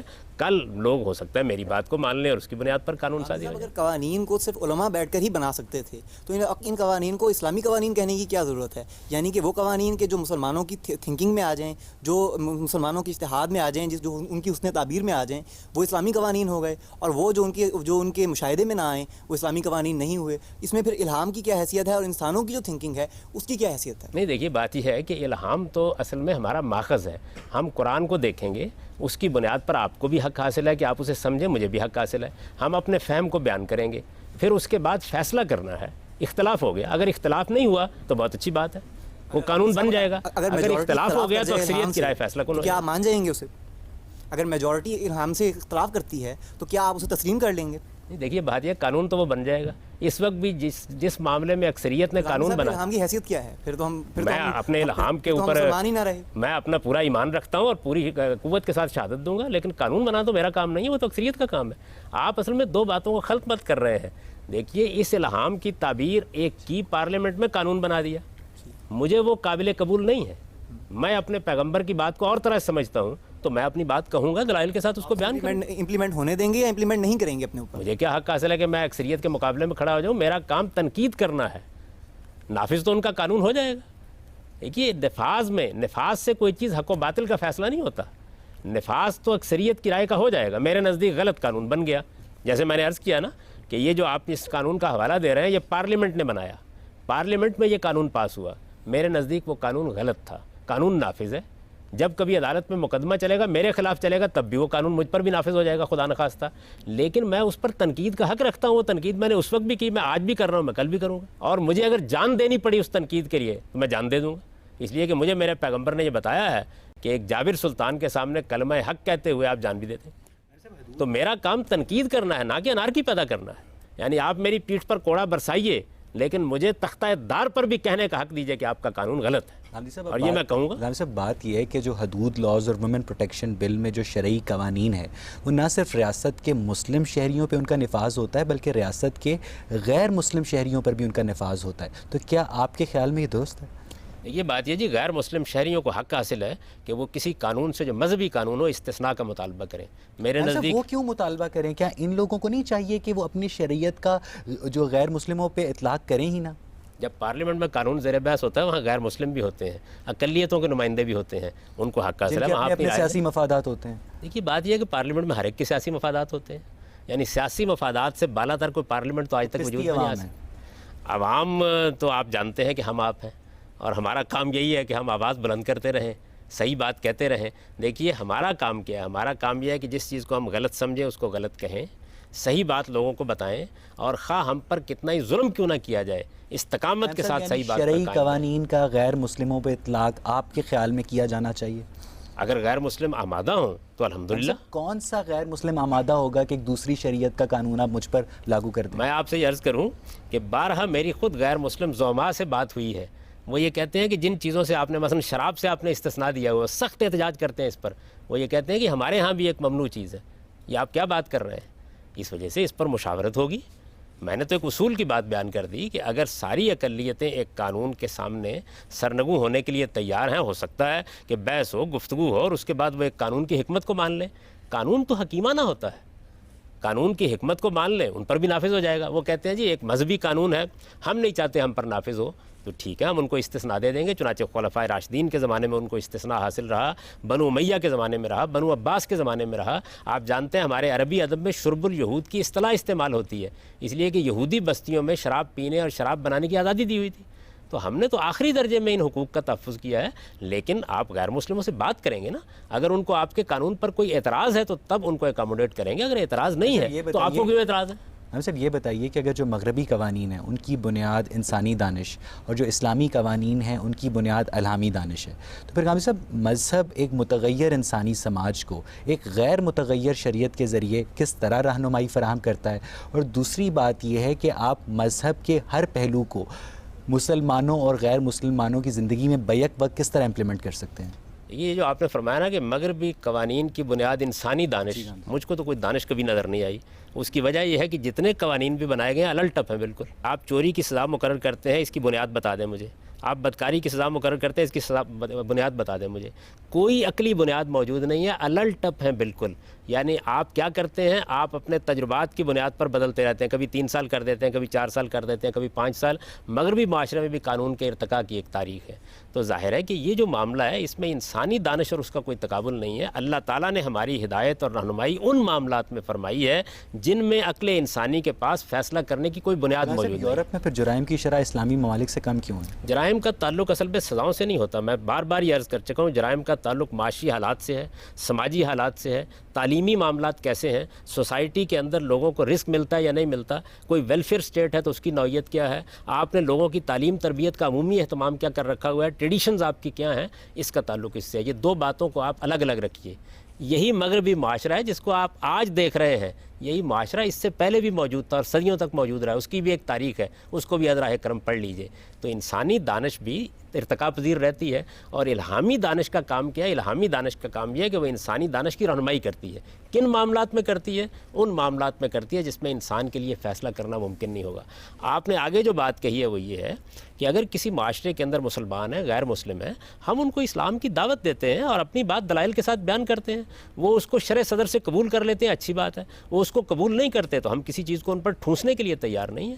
ساری دنیا، میں تو امریکہ کی پارلیمنٹ میں کھڑا ہوں گا تو وہاں بھی اللہ تعالیٰ کے قانون کو بیان کروں گا اور یہ کہوں گا کہ اللہ تعالیٰ کا قانون اس عقلی اصول پر مبنی ہے، اس کے یہ فوائد ہیں، انسانیت کے لیے یہ ایسے رحمت ہے، اس کے دلائل دوں گا، بیان کر دوں گا. وہ قبول کر لیتے ہیں اور خدا کا قانون نافذ کر دیتے ہیں. آپ کو کیا اعتراض ہے اس پر؟ صاحب یہاں پہ ہم آج کی گفتگو کو ختم کرتے ہیں.